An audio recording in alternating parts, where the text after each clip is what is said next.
പത്തനാപുരത്തെ തോൽവിക്ക് കാരണം കെ.ബി. ഗണേഷ് കുമാർ തന്നെയെന്ന് കുറ്റപ്പെടുത്തലുമായി CPM.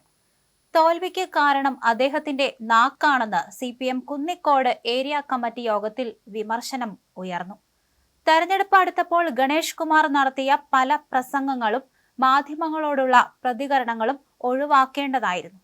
മന്ത്രിയുടെ ഓഫീസ് ജനങ്ങളുടെ ഒരു വിഷയത്തിലും ഇടപെട്ടിട്ടില്ല.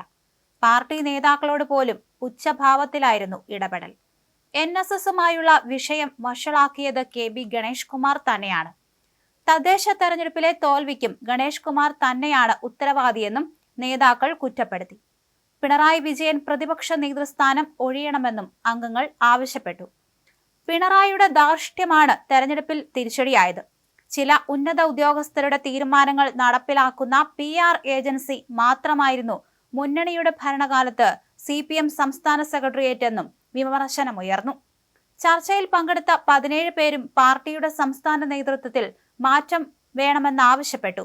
VS അച്യുതാനന്ദനും EK നായനാരും ഒരുമിച്ച് ജയിച്ച കാലത്ത് VS പ്രതിപക്ഷ നേതാവാവുകയും നായനാർ മാറി നിൽക്കുകയും ചെയ്തു. അതേ മാതൃകയിൽ പിണറായിയും മാറി നിൽക്കണം.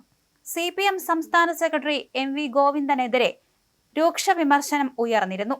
ജനങ്ങളെ കേൾക്കാത്ത സെക്രട്ടറിയാണ് പാർട്ടിക്കുള്ളത്.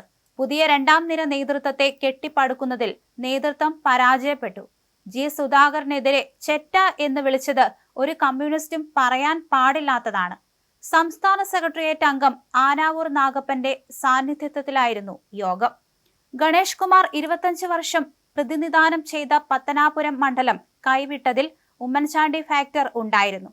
സോളാർ കേസിലെ പ്രതി എഴുതിയ കത്തിൽ മുൻ മുഖ്യമന്ത്രി ഉമ്മൻചാണ്ടിയുടെ പേര് എഴുതി ചേർക്കാൻ നടത്തിയ ഗൂഢാലോചന ഗണേഷിന് തെരഞ്ഞെടുപ്പിൽ കനത്ത തിരിച്ചടിയായി.